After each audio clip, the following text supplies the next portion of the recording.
So yun, mega love shoutout po Luzon, Visayas, and Republic of Mindanao, Province of China. So ngayon po mga kababayan, meron lang po akong reaksyonan patungkol nga dito kay Vice Ganda na grabe po ang tirada niya kay Vice President Sara Duterte. Kung papanood nyo po sa show niya, sa Showtime, no, sa ABS-CBN, ay hindi lang po isang beses, dalawang beses, kundi tatlo, apat na beses po niyang binibira itong si Sara Duterte. Bakit nga ba binibira ni Vice si Sara Duterte? Kasi ganito po ang kwento niyan. Una po, kung naalala nyo noon, habang tumatakbo si Rodrigo Roa Duterte or si Digong pagka-presidente, ay ginigis po ito ni Vice Ganda sa kanyang show na Gandang Gabi Vice. Pero kalaunan, nung nanalo itong si Digong, ay hinamon po ni Vice Ganda itong kaibigan ni Digong or tinuturing na kapatid ni Digong ang isang rapist, manyakis, human trafficker na si Kibuloy or Pastor Kibuloy ng KOGCD umano. So ngayon, si Kibuloy po ay nakakulong at hinamon nga ito ni Vice Ganda na apakayabang mo. Sige nga, ipahinto mo ang probinsyano. At ito na nga, sumagot na nga si Kibuloy. So kailan ang gusto mo, Vice? Kailan mo gusto mapasara ang network ninyo? 2 months? 3 months? 6 months? Antayin mo. Kapag hindi ka dumaan sa akin, hindi ka mapunta sa langit. Ayan, napunta siya sa kulungan. Di ba? So, yun nag-umpisa, napasara nga ang ABS-CBN. Ito namang si Vice Ganda, may kinikimkim na galit. Kasi nga, nawala ang kanilang show. Dahil yon sa yabang ni Kibuloy. Alam nyo naman po kung ano ang hiling ni Kibuloy ay tinutupad po ni Digong. Bakit?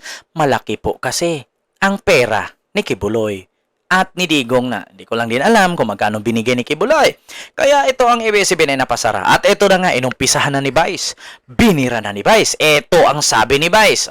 Meron kasing isang contestant, no, sa Showtime na kung saan ini-interview ni Vice. At dito nga, naibigkas nga ang confidential funds na inuubos in 11 days. Grabe talaga si Vice bumira. So ito po, 8,000 lang pero talagang 10,000 yung binigay sa inyo para mas malaki sa'yo. May secret po talaga. Confidential din yung confidential din yung talent fee niya. Oo. Tapos mauubos mo rin in 11 days. Joke lang. Di ba? Napanood nyo naman po anong sabi ni Vice. Confidential po kasi yung talent fee niya. Kailangan hindi malalaman kung magkano. Tsaka inuubos lang din niya sa 11 days. So, which is ganun po ang nangyari kay Vice President Sara Duterte na ang confidential funds po ay naubos lang in 11 days. Ang 125 million.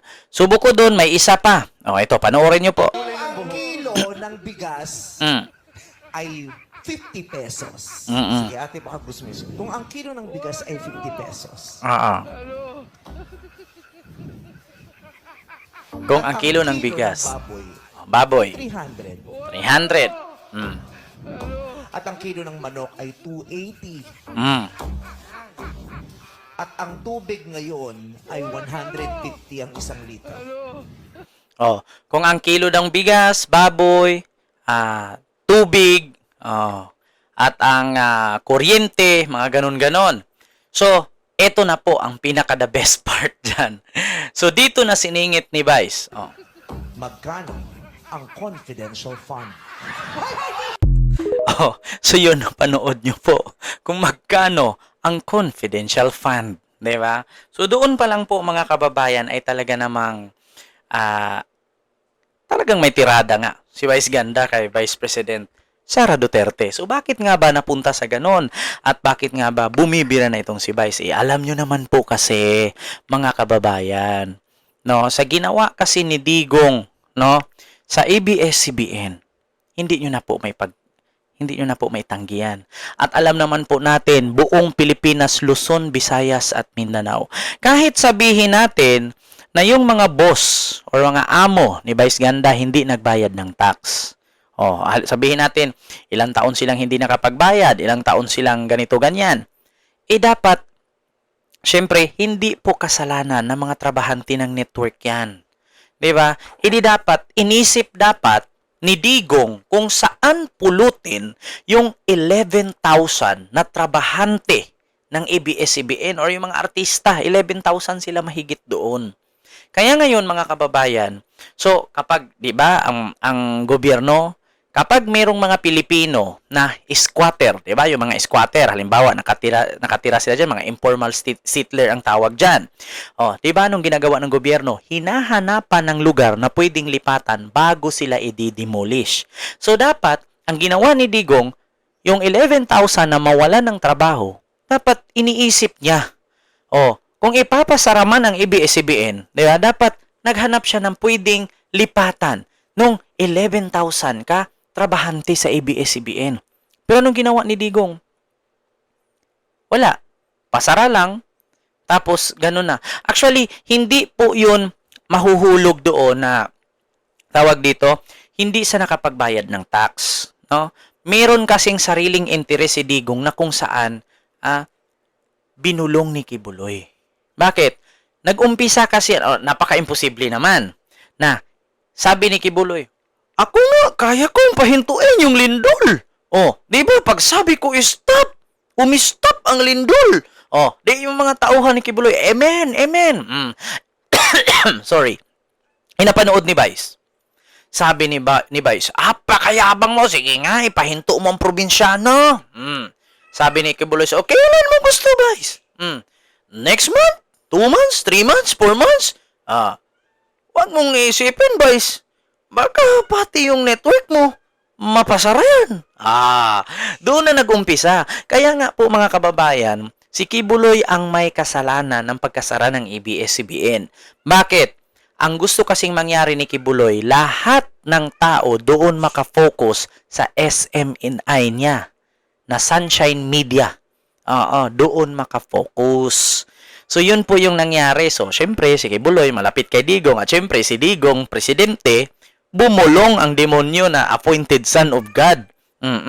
So, nung bumulong, ayun, napasara ang ABS-CBN. So, ngayon, anong ginawa ni Vice? Nung eleksyon, sabi nga ni Vice, piliin ninyo yung presidente na hindi nagtatanggal ng prangkisa. Piliin ninyo ang iboto ninyo na ibalik ang prangkisa ng ABS-CBN. So, ngayon, nakakapagtaka lang kung bakit bumanat si Vice Ganda. Actually, hindi naman ako nagtaka kung bakit si Vice bumanat. Alam naman natin kung gaano si Vice kalapit kay Digong. Biruin nyo, na-interview nga ni Vice si Digong sa Gandang Gabi, Vice. Pero, hindi porket ganun, hanggang ganun na lang si Vice. Ano bang sabi ni Vice? Ako, hindi naman porket kaibigan kita. Ay, ganun-ganun na lang. Siyempre, ibalik ko yung deserve sa'yo.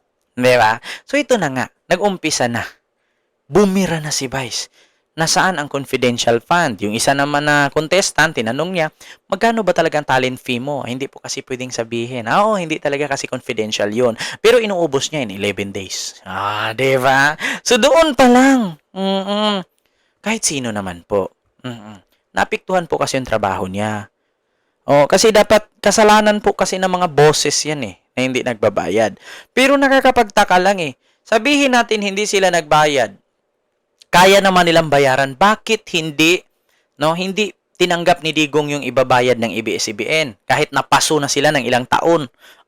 Kasi bulong ni Kibuloy yun. Ganun ka-powerful si demonyong Kibuloy. Di ba? Di ba ang sabi ng ABS-CBN, sige po, bayaran na po namin kung magkano man yan.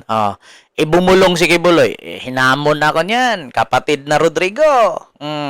Diggs, ito si Vice, hinamon mo naman ako, pinahiya ako dun sa show niya na, pakayabang mo naman, kaya mong ipahinto yung lindol, hinamon ko. Kailan mo gusto, Vice?